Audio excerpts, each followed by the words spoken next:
We're joined today by West Virginia Senator Joe Manchin. Stan and I were both very excited for this conversation because so few people have led at the levels that Senator Manchin has. And he has a unique humility and attitude that separate him from most leaders at that level. Senator Manchin entered the Senate in 2010, and before that he was West Virginia's governor for 2 terms, and prior to that he served in the West Virginia state legislature. Over these decades of leading, all the way up to the highest levels of American politics, Senator Manchin has built a rare ability to create bipartisan relationships and trust. You'll hear in this episode how he approaches his role as a bridge builder and how he navigates what can ultimately be a very lonely position, especially in today's American politics. You'll also hear some incredible stories from a man who is seemingly known by every West Virginian after a lifetime in service to the state.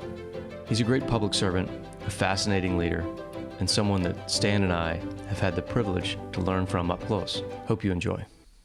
First, on behalf of Stan and myself, thank you for joining us and taking the time. Amongst an already busy schedule, I imagine the last several months has been even more so. So we're grateful for the time you spend with us. And as Stan had noted, we really just want to talk to you about your views on leadership, both in your position in the state and then your view on, I would argue, one of the things you're known for, which is pulling people together from two sides of a position, right? Which is something that's needed in politics, needed in industry, needed across society right now.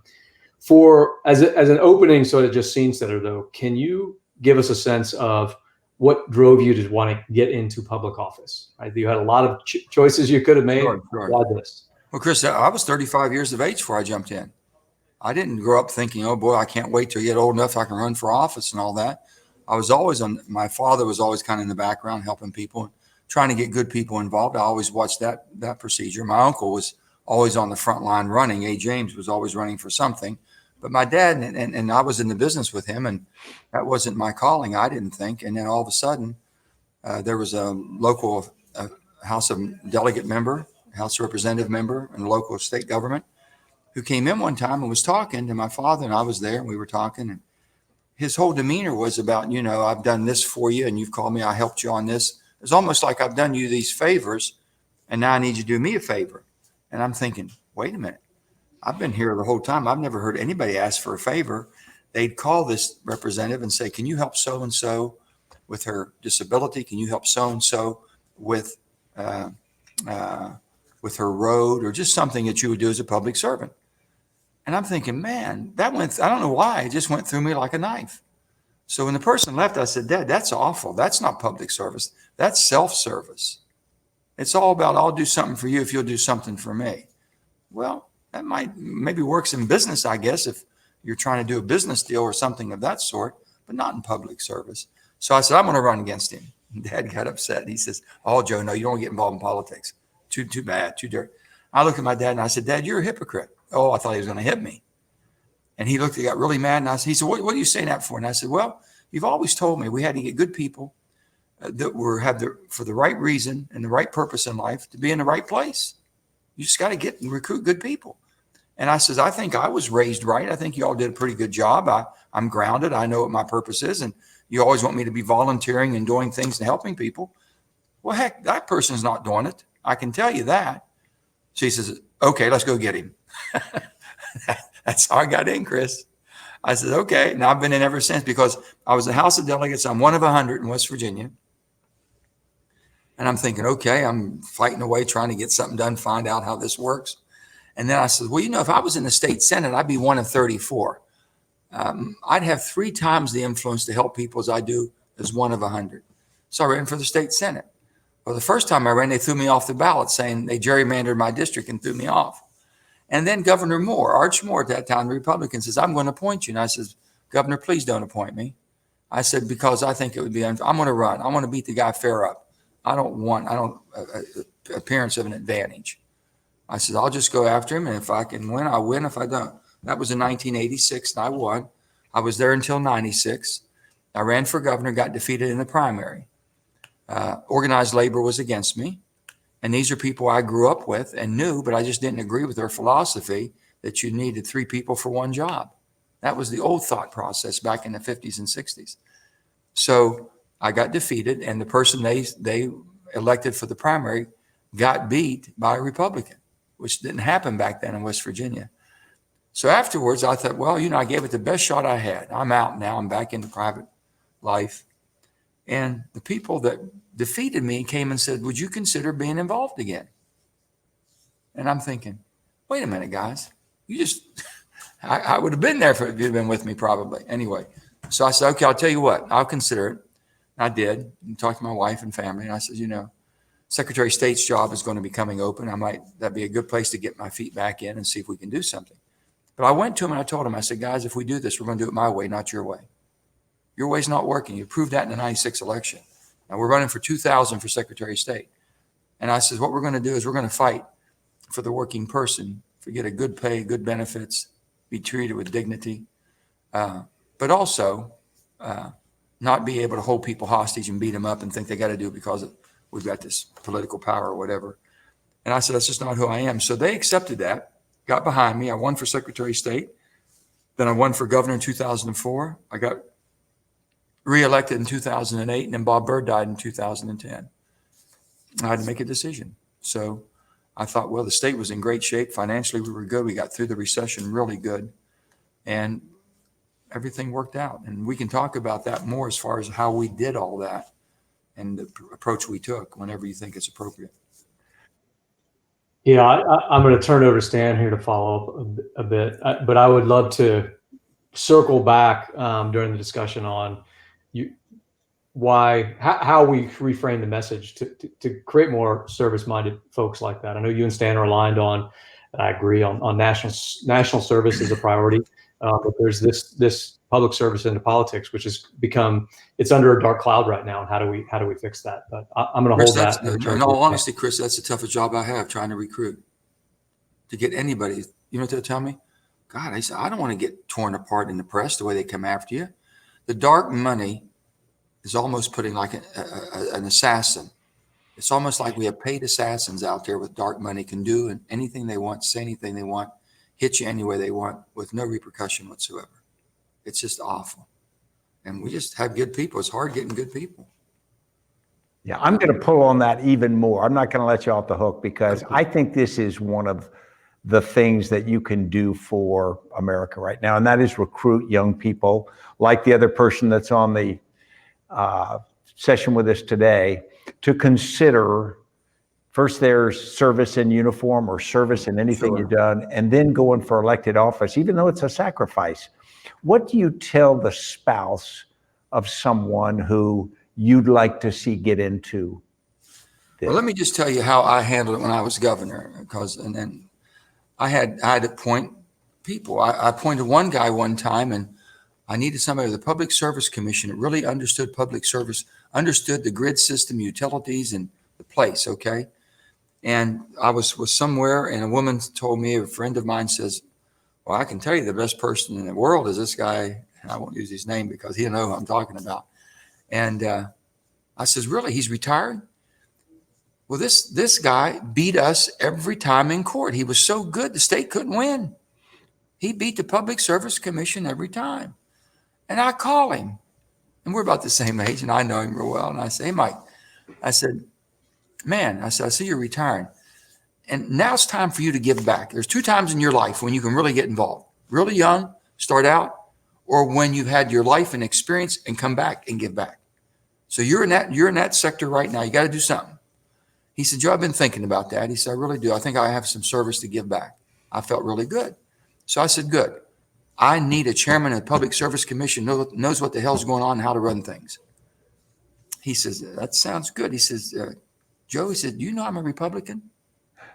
And I says, Mike, does that bother you? It doesn't bother me. Are you ashamed of that? He had a good laugh over that one. And I says, Mike, I'm looking for the best people. I don't care what your politics are, because you've got to have the knowledge to run this place. And right now we've been void of that.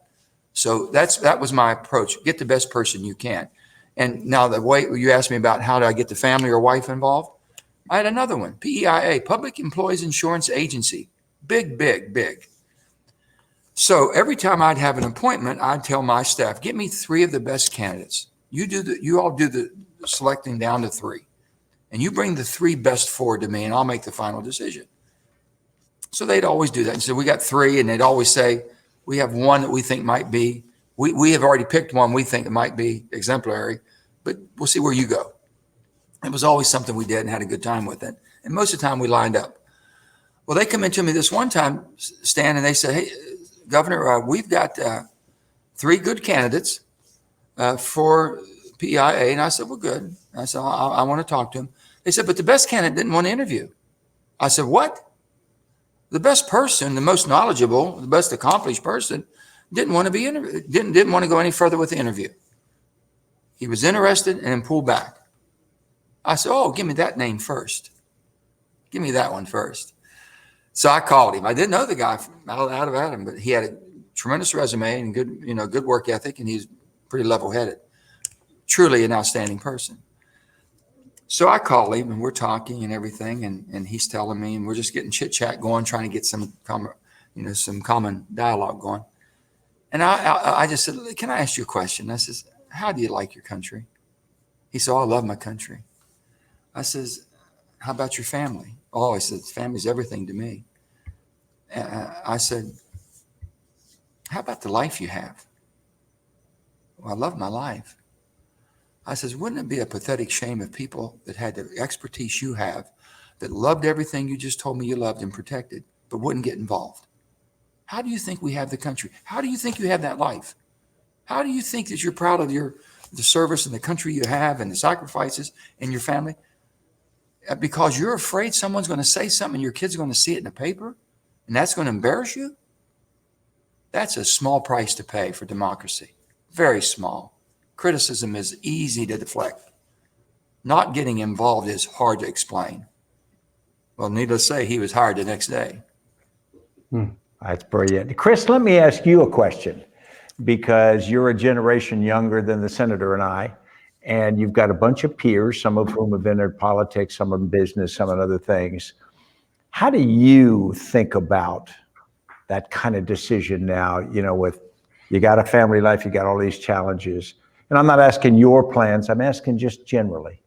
Yeah. I think it's such an important question for my generation, millennial generation, and pretty soon Gen Z.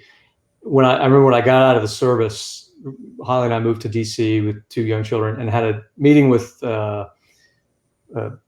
someone who's a bit of a mentor and very involved in federal government. And his point was, in my generation, folks that have got out of uniform, you're going to start a business. I'm sure it'll do well. And then you would want to get into public service, and you would talk about getting into public service, go back to your home state, run for office, et cetera. And he goes, for some reason, that has now become a bad label. If you start saying that, your friends and neighbors and your buddies in uniform are going to think you're, trying to sell out to the system or whatever it is, doing that for self-serving reasons. He said, I think that's the biggest risk. This is almost 10 years ago. So we have to change that narrative to exactly what you were just saying, Senator, which is, if you believe in all these things that have served you well, go ensure that they're there for the next generation. I think that's the biggest challenge, is that if you pop your head up and say, I'm interested in running for Congress in my home state, whatever it is, even in uniform, people think, oh, this person isn't really in it for the mission. They're trying to become some sort of public figure or something, which is foundational to how we maintain the country. Chris, I think the hardest thing, and Stan, is I grew up in a time where you had to be involved. They wanted you. I'll give you an example. We lived by.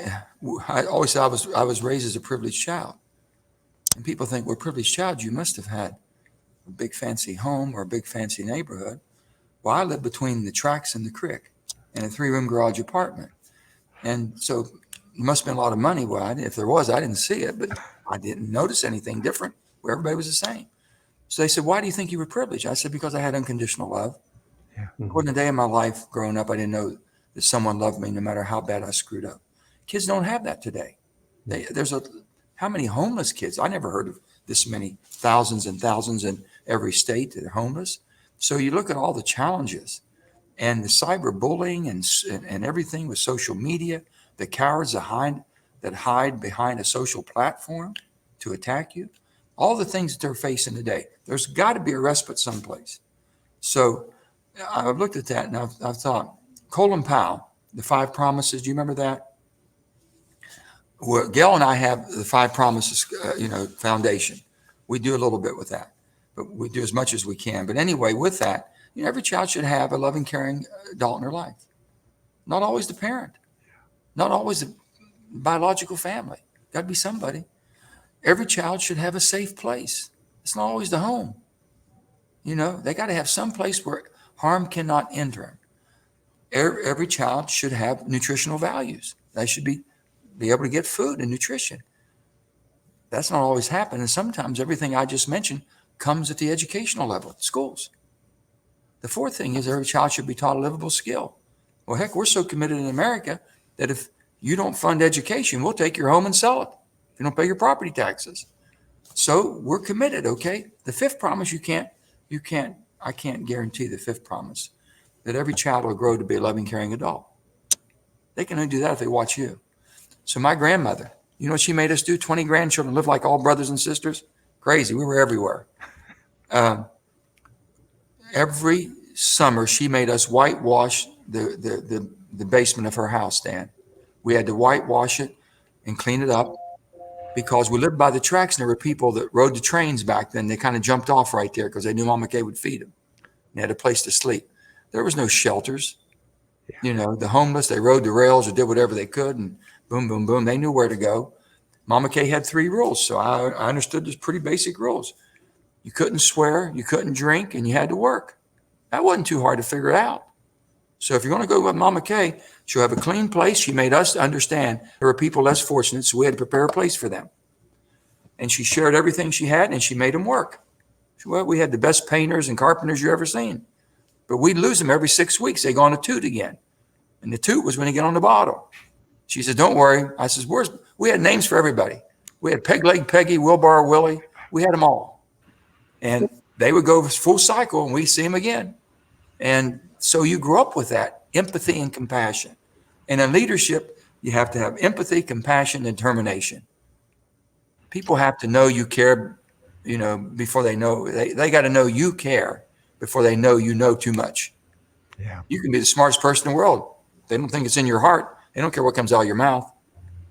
Can I tease on that out a little bit, Senator? Because I've seen great leaders in uniform, Stan McChrystal, others at that level. I've seen now corporate leaders in our practice in the civilian space, and I've seen political leaders that I watch from afar. The best ones in my mind, and I think we're losing this as an art, lead to the middle. You have your constituency that got you there. And I grew up in the military in a joint environment, getting together Army, Navy, all the different special operations units. And our best leaders found the middle ground to pull us all in, regardless of what constituency had put them there. You're known for that in politics. And I'm assuming you've grown into that over many years.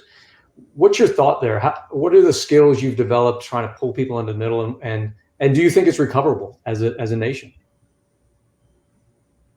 Well, there's got to be some rules that we don't have now. And there's got to be some self-discipline, which we're not willing to hold ourselves accountable to. And there's got to be, the dark money's got to get out of it. Because when you have the dark money coming in, the social platforms that they can use the dark money on today, I don't know how you stop that. Unless you got 501c6s and everything else coming at you from different angles. No one has to report who they are or where they're from or what it's about. So that has to be at first. But there's got to be ethical violations that we could inflict on ourselves if we do certain things. I'll give you a perfect example. How in the world, if you went to work every day knowing your fellow worker, your colleague, was trying to get you fired, was talking to the other workers about this and telling things about you that weren't true, saying anything they could to get you fired, you'd have a hard time in that environment. You'd want to do something and you want to retaliate back. And then you'd start going back rather than saying truce. Okay, let's sit down. You'd start going. And that's what happens. Well, guess that every Democrat or every Republican that comes to the Senate every day, especially if they're up for election, if you have a D or an R by your name, the other side's trying to defeat you and get rid of you. I guarantee you. They're using their PAC money that they've raised money. Donald Duck can be running against you in your home state, and they'll give Donald Duck $5,000 in the primary and 5,000 in the general. Okay. Mm. And then they might say, boy, Stan, if you'll go in to Chris's district and go campaign against him, we can probably defeat him. You go in and campaign on the weekend. You come back on Monday and say, hey, Chris, how about getting on this amendment with me on this bill? Oh, yeah, you're really going to want to do that, aren't you? That's what we live with. So there should be an ethical violation that we shouldn't be able to campaign against a sitting colleague. Once the people in the state make a decision who they're sending, my job is to work with that person, a D or an R, the best I can, so they understand my state, I understand theirs, we can help each other. That's it. But not here. Everything here is the magical number of 51. Who has 51 out of 100? Don't care how you get there. Don't care what you got to do to make it happen. Just make it happen. And we're destroying people along that path. This will be the most brutal election that we've seen, that I've probably seen in my lifetime. When I say that, there's just so many polar opposites with the president at his level running the presidential election. My friends on the Republican side, good people, colleagues that are scared to be who they are, who I know they are, because of the repercussion they receive if they say something. I just feel sorry that we're caught in that. So anyway, we can protect. We've got to create laws and rules that we protect ourselves from ourselves for the system to survive. How do you do that? How do you get leaders? You know, there ought to be mandatory things. And I think there's in Delaware, they tell me that after the election that they have to ride whoever you defeated or whoever defeated you have to be in a parade and ride down in a parade together in the same car and vehicle or whatever, showing that basically it's over. We're all back together now. I think it's Delaware. I'm pretty sure. Anyway, I don't know what to tell you. I'm looking for that answer. And I thought, you know, I have my dear friend Lamar Alexander, who's been that type. He even dropped out of leadership, volunteered out of the Republican leadership to try to make things work. But when you have the two leaders, if they don't have a personality that wants to talk and engage, you know, you just can't step around what you see us on TV, firing back at each other, calling them names and think they're going to sit down afterwards. There's some jousting back and forth that's going to be expected. We don't take that personal. This is a business we're in. But on the other hand, there's got to be some ways for us to connect, and we don't connect anymore. We come in Monday evening. We're here Monday evening at 5:30. We're out Thursday afternoon at 2:30. Okay? There's no one staying over. Let's have dinner. Why don't you bring the wife and kids over? We'll come over. We'll have dinner. Let's go out and do something. Let's go play golf on Saturday. That don't happen in Washington anymore. Yeah. They said, well, how could you fix that? I said, pretty easy, I think. First of all, you're going to have to give a living stipend as far as the high cost of Washington if you want people to stay here. Next of all, just pay us to go home a round trip ticket, one weekend a month, one round trip a month. You know what it takes for me to go home and have a legitimate meeting? Mara will set meetings. Mara and them work the living crap out of me. I'd rather stay in Washington and go home. But anyway, we'll have a meeting. As long as I have one meeting, she says, Joe, I've got a couple people want to meet you at the airport when you fly in. Or when you're driving in, can you stop by in so-and-so's restaurant? That makes it legitimate. That makes it legal for me to be reimbursed for the trip in. That's crazy. If they said, hey, we'll pay one. You want to go home? You pay. We'll pay for one. That would slow it down. Little things. Doesn't take much, Chris. Stan, it's just common sense. But this is all backroom stuff people don't know about. And I keep evaluating. I told Harry Reid one time, he told me, he said, Joe, we're going to have a party line vote. Now, I've been governor. I've been in the process quite a while. And I'm thinking, what the heck does that mean? Well, we all got to vote for something. This one bill was coming up. All the Democrats, we have to vote for it. I said, we really do? I didn't know that. I said, let me look at the bill. So I read the bill. I went back and I said, Harry, on my best day, I can't sell this crap in West Virginia. I'm a pretty good salesman too. Can't do it. Well, I said, Harry, listen, you didn't hire me and you can't fire me. Nope, don't work that way. So there's pressure expected to be put, and that's what people think. Well, once you go to Washington, you won't be old Stan anymore. You won't be Chris. Oh, no. The D's and R's will grab you and choke you down to where you've got to be what they want you to be, not what you are. And boy, that takes a lot of you got to be ostracized sometimes. I mean, you got to be okay with that. I always go to Mitt Romney every now and I say, hey, Mitt, sometimes he might be the lone wolf on the other side. I said, welcome to the club. There's only a couple of us in it. Joe, I've gotten the honor of seeing you with your citizens in West Virginia. And what an amazing experience to see how you interact, and not just with Democrats, but with citizens. But I've also seen how you help to be nonpartisan in DC. You remember a few years ago at my home, we set up a national service thing where we brought people from both sides.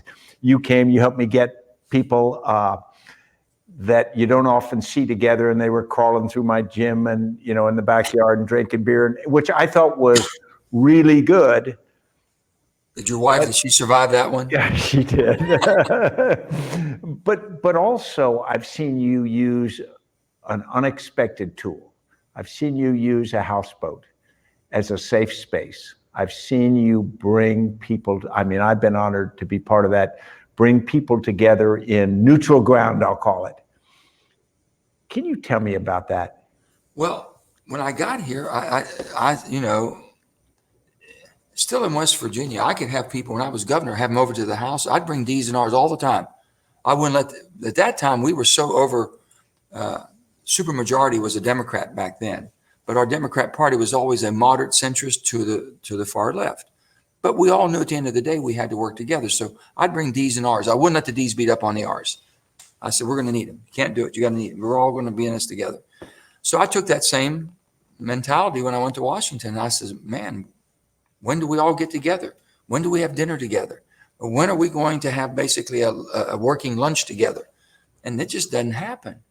So I tried with Mark Kirk, and Mark and I tried. He was the same mindset as I was, in military, but he was from Illinois, did a great job. And we started having, and sometimes we get 3 or 4 people come, a couple of D's and a couple, but it was hard getting anybody to come to a bipartisan lunch. It was hard. And I'm thinking, well, let's see. Maybe we do something more, a little bit more off the cuff, relaxing, have some food, have some beverages, this and that. Maybe they'll do that. And then I had a boat. Now I have a houseboat I live on now, an old trawler, but whatever I had, I'd always seem to bring 4 and 4. One time, and I've always done this, I always try to find, no matter how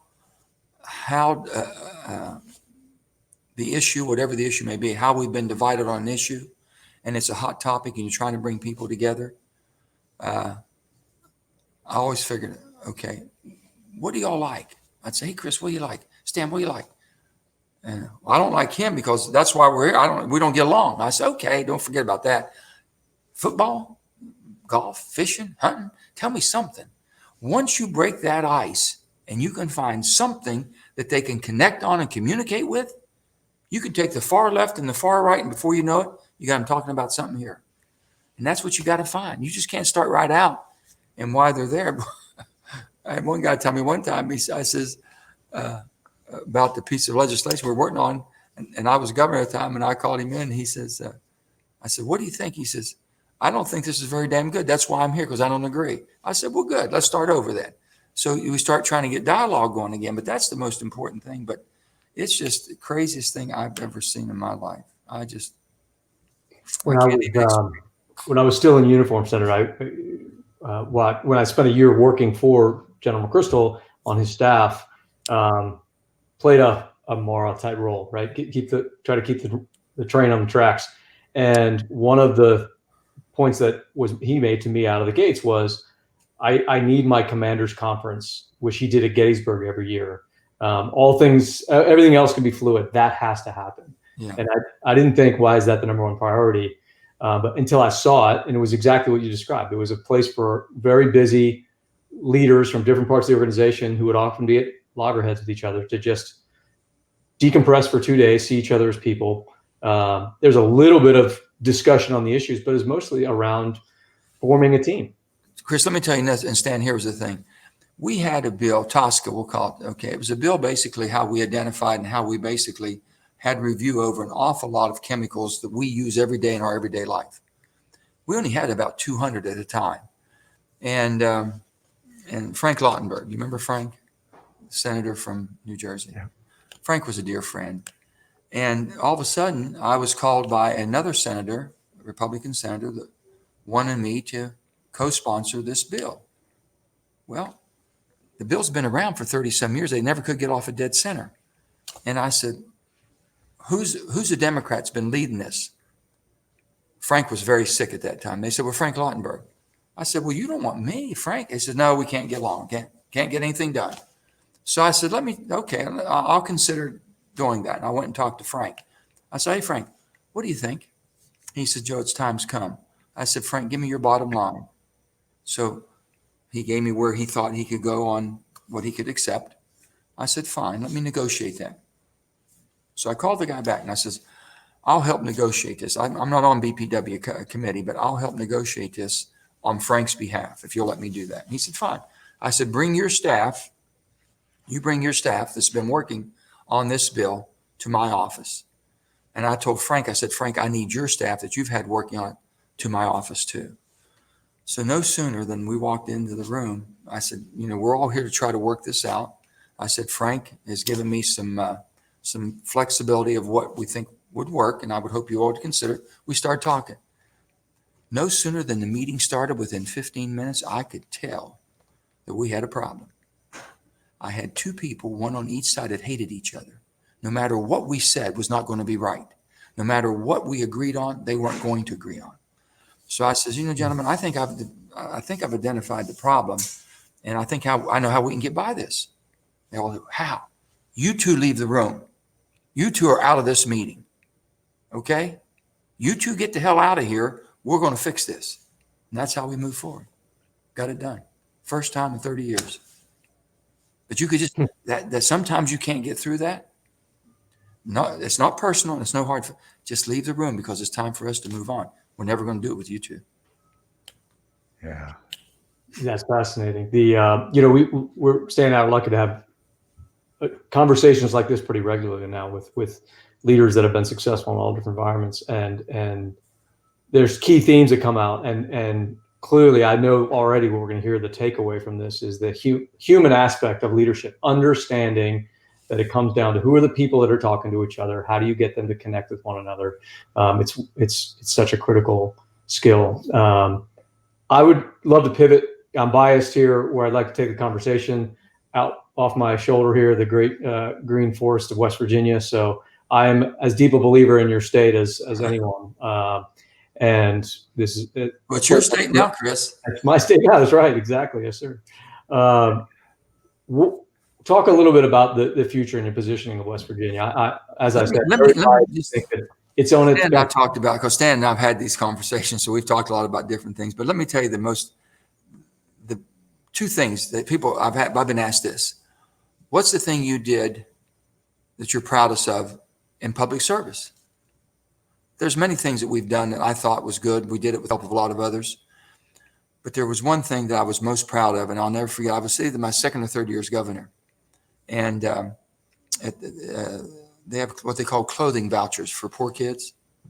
So when they go to school, they get a clothing voucher. The clothing voucher had been cut from $150 to $100. That's for books, supplies, clothes, and everything. Been cut. So I looked at my first, and I think it might have been my first year, my first time of putting a budget together. And I looked at that and I said, I want that increased to $200. And it just made sense to me, that would be very helpful. And I was somewhere, had to be 2 or 3 months later, and a little girl come up, pulling on. She wanted to talk to me. And I says, what can I do, honey? Can I help you? And she says, thank you for allowing me to fit in. Wow. Yeah, says it all. And then this was another little lady, had to be no more than 12 or 13 years old. They was asking me in a class. They said, what's a definition? We were asking about definition of a leader. You all have had that. Stan, you get it asked to you all the time. Chris, you do too. All Libyans do. How would you define, tell me what the redeeming qualities of being a leader? And everybody's trying to give, this and that, and everybody's giving what they think. And this little girl says, well, I can tell you what I think. I think a leader should be a dealer in hope. The best answer I've ever heard. If we can't give someone hope, how do we expect to lead? And sometimes you give hope by how you exemplify your life, how you live your life, your compassion for others, and your strength to go through some tough situations that they know that someone had to make a call. You know, they might be a little bit ticked off at you when you make a tough call, Stan. Yeah. What they're saying, what they're really saying, I'm glad I didn't have to make it. That's right. Let me talk about hope, Okay, because I go couldn't agree ahead. more. But we're in a time now when COVID-19, this viral threat, which is nowhere, but it's everywhere, it's lethal. It doesn't have a necessarily clear end date, but also the economic effects, the political challenges we're having now.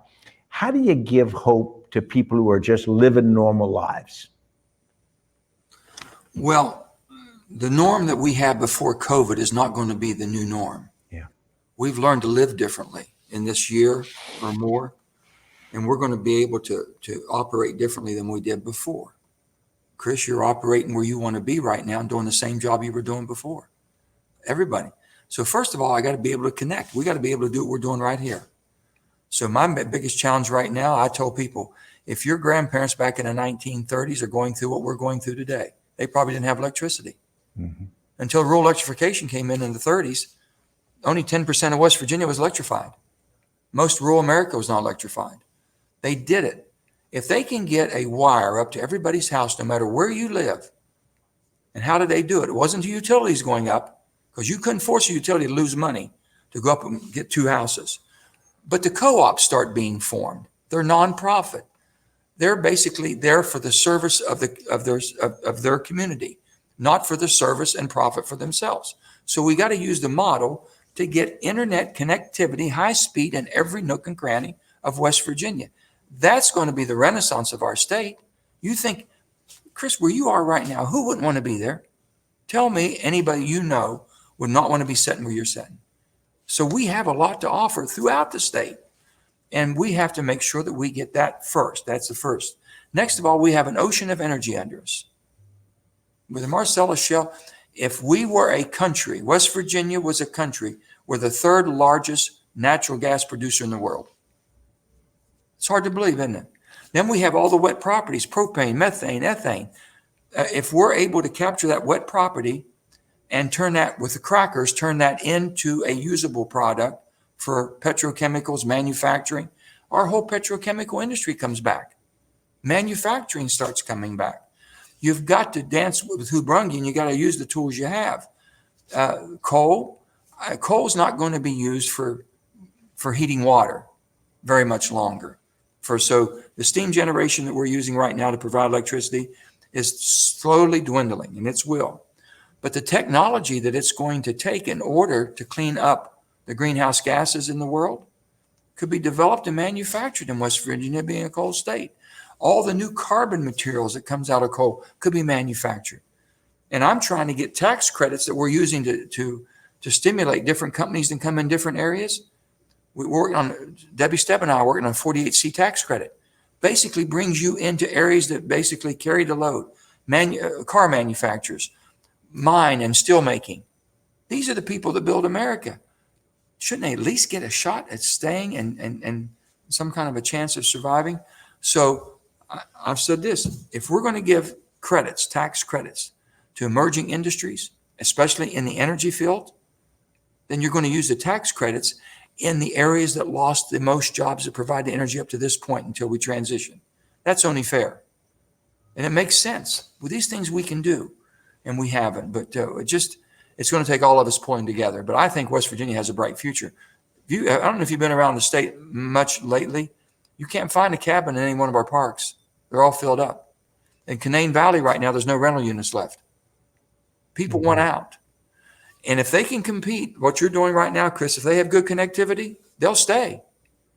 They'll not only have a second home, it might turn into a first home. Mm-hmm. That's what we can. And if we can't get that new generation, I mean, we've got to import. I've got to get people that want to come and help us grow. I don't have my population base, my mix is not diverse enough to do what we need to carry us into the 21st century. We need just a little bit of assistance, a little bit of help. And that's recruitment. I couldn't agree more. Count me in. Well, you're here. You're in whether you want to be or not, Chris. We got you stand in now. Can we pivot to more of a personal question? Broadly speaking, my experience, great leaders know how to take care of themselves, the family around them, their team, et cetera. Not just in the actions they get through, et cetera, but literally in how they connect, how they stay fit, mentally focused, et cetera. You've been living a back-breaking schedule for years, your entire professional career. How do you maintain that? Well, and I can brag, and I know Mara's on the front. I shouldn't be bragging in front of her, but I've got a great staff. And Mara leads the staff in the state, and they know that we care. As I was going to tell you before, my grandmother used to say, I was the first to go to college. I came home one weekend. I was telling them about counting classes and everything. I was throwing the whole load of hay on. She had a fourth grade education, but smarter than me. So I'm telling her all I knew, and I was so proud of this, and I was just kind of braggadocious. She said, honey, remember something. People don't care how much you know until they know how much you care. So the people that work for you, they got to know that you care. They really do. And I care about the people that work for us. I really do. I says, you're going to make mistakes. Socrates says to err is human. You're going to make mistakes. You're expected to make mistakes. Just don't intentionally make them. That's all. Don't worry about making them. Just don't intend to. I can handle the rest. And with that, we've kind of followed that along. You do whatever you can to help somebody. Because remember, we call it retail government. Because when I got in government, no one understood who the customer was. I said, well, hell, I've been a salesman all my life. If I didn't please the customer, didn't have a good, I said, first of all, to be successful, you got to have a product and know your product. You got to shop your competition so you know where your product fits. You can't overprice it, and you have to give superior service. That's all. Now you can put that in any reel. What's the product? What's the price? What's the service? That's all. Take those three things. You can survive anywhere. If you're the product, Chris. Are you the best product out there? Is there anyone better than you at what you do? If there is, you better figure it out so you can be better than them. Okay, did you price yourself out of the market? I got kids say, well, I want to start out, I won't take anything less than 80,000. Well, I'm sorry, the market's 55. You might get to 80 or 90 or 100, but you're going to go into the market or price yourself out. And the person says, there's an old saying in furniture my dad had, the sweetness of low price is long forgotten after the bitterness of poor quality lingers on.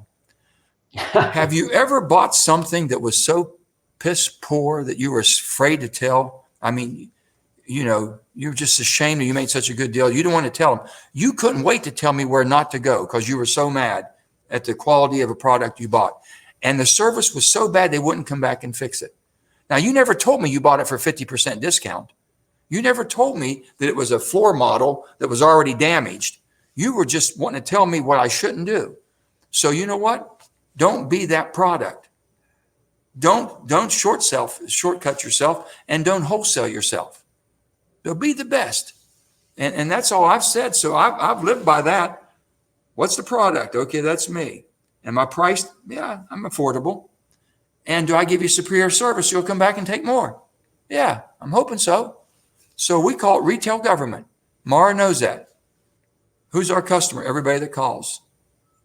I'll tell you one more thing. I tell people, I said, you know what? You're going to get complaints today about something I voted on. You might get 50 calls, and you're going to get so tired of hearing everyone almost act like it's an inconvenience for you to even take the phone call. Well, guess what? It's the first time I called. I might be the 50th call, but it's the first time. My uncle one time went to a house, and he was very flamboyant. He goes to this house, and he's going to put a medal on this woman. She's 80-some years old, and he's going to decorate her and put – it's all – he just loved to do that stuff, and it was all big political stuff he loved. So we go in the house, and I could tell that the daughter did not like my uncle. She hated him. As politics, he's a big buffoon and making all – and Uncle Jimmy comes in and puts – and he could tell that the woman – that the daughter was vehemently opposed to him even being there, let alone honoring the mother. And the mother loved my uncle. She was gushing, and oh, she was so sweet in a wheelchair. He puts the medal on her. He gives her a big certificate and names her some kind of special 35th star recipient for the wonderful life and contribution she's made to America. and to West Virginia. Boom, boom, boom. And the daughter sarcastically says, Mom, I don't know why you're gushing over this certificate he gave you. He gives those away by the thousands. She says, not with my name on it. Yeah, that's great. I want to pick up on a point you made there, and just to underscore it, and I want to turn it over to Stan because that always a follow-up question for you. But it's the way you talk about building a staff around you. And I learned this in the military, and I've seen now consistently. I would tell people, if you haven't met the CEO or the general or the senator, but you've met his or her staff, you've sort of met them. Right? Exactly. They are an extension of that person's personality. If they are frantic and angry and frustrated, you're going to meet a frantic and frustrated CEO. If they are thoughtful, polite, collected, that's who you're going to meet when you have that meeting. And I've seen great leaders constantly reminding their staff, the only email they might get from this office is from you. So you represent the entire organization. So take time to say thank you, use their name, follow up, show them the appreciation, because to your point, that's the only one that with their name on it. Right? So I think it's just such an important point. Stan, yeah, it's just so important. And I've said that the most important person I have is the youngest person or the newest person on my staff that answers the phone. Wow. They've got to be, they have to understand they're on the front line of defense. If they break through that line, we're dead. Because I don't get another chance to fix the problem if they can't get by you. So I want that person to know, that newest person, probably one of the lowest paid people, how important they are. And and sometimes you don't find, sometimes through an interview process or you do the vetting and you don't find the right person you thought they were, and you have to call as quickly as you can. So I had a person when I was Secretary of State, and I took over from another guy who had been there a long time. And it was funny. He left a little note in the drawer about who he thought I should fire. He didn't do it, but he didn't think they were good enough employees. Okay, so I looked at that note and I said, well, this is going to be interesting. So I want to interview everybody he wanted fired. I want to interview personally immediately to find out. Then I had some people I brought in, and I had a person one time come and says, we were only there about a week or two, just took office. And one of my supervisors I had in charge of an area, they came in and says, I just think we had to get rid of so-and-so. And I said, you really do? I said, I think I'm going to get rid of you first. They said, what? I said, you're going to evaluate in 1 week. You've never tried to help him. You never tried to teach him our style. You never tried to lift him up enough to be educated, to be able to perform the way we want him to perform. And you want to get rid of him? I think you've screwed your job up more than they have. That took care of that. Never had that problem no more. That woman that they wanted to fire turned out to be one of my best employees because we built her up. I had another one who thought she was Queen Sheba and we couldn't do no wrong, but she didn't want to educate. We kept sending her to class and class and class. And I fired her, and she says, you can't fire me. I says, no, I didn't fire you. You fired yourself. Don't look at me. I didn't fire you. You chose this exit on your own. I says, now I'll help you anywhere. It just doesn't fit with us. You're not fitting with who I am and what we're trying to accomplish. And I think if you do it, I've never fired someone that I didn't try to help. It just didn't fit. It could have been my fault too. And I've told Mara, and she knows my style well enough that, we can't everyone, they got somebody they answer to. They got a kid at home. They got a mom and a dad, a brother and a sister. Give them a little bit of dignity. Let them resign sometime because they have a better opportunity. Help them find a better opportunity because they're going to destroy your organization if they stay much longer. So you better work like hell to try to find them something better in life so it doesn't come back and bite you. Make that effort. I feel incredibly fortunate. I've listened to two great West Virginians talk about leadership and mentorship in this session. And I'm going to conclude with one question because I think you've covered everything so well. But I'm going to start by thanking you, Senator Manchin, for all you are and all you've done, and Chris for the same. But as a Virginian, I do believe leaders have got to admit mistakes. We'll let you come back. You know that. Well, no, I was going to reverse the offer. It's been 160 years. It was a grievous mistake. I think that you could come back now. We didn't leave, Sam. We didn't leave. You all left. Fair point. But it has been an incredible honor this afternoon, and both our friendship over time, but hearing you this afternoon. I think everybody who hears this is going to hear a voice of sanity in a time when a lot doesn't seem sane. And that's got to be the future. That's got to be the focus. That's got to be what we believe and who we are. Remember, it's hard to say no to your friends. But if you don't take time to build that relationship, it's easy to say no. Matter of fact, some people get a delight in saying no to see how much pain they can cause. That's because they don't know who we are. Exactly. You know, I was going to tell you about, I'll finish this up with the boat. You mentioned the boat. I used to get 3 and 3, 4 and 4, whatever, D's and R's. And one time I had one of the senators who'd been around for a long time. I'm not going to use names. And anyway, the senator was a pretty progressive senator, a good friend, but in every way I had 3 D's and 3 R's. And he got on the boat and he was telling me, he said, Joe, he said, I've never even been on the Potomac before. This is going to be great. What a great evening. And he's on there and everything and everything. Then he sees the Republican walking down who he hates.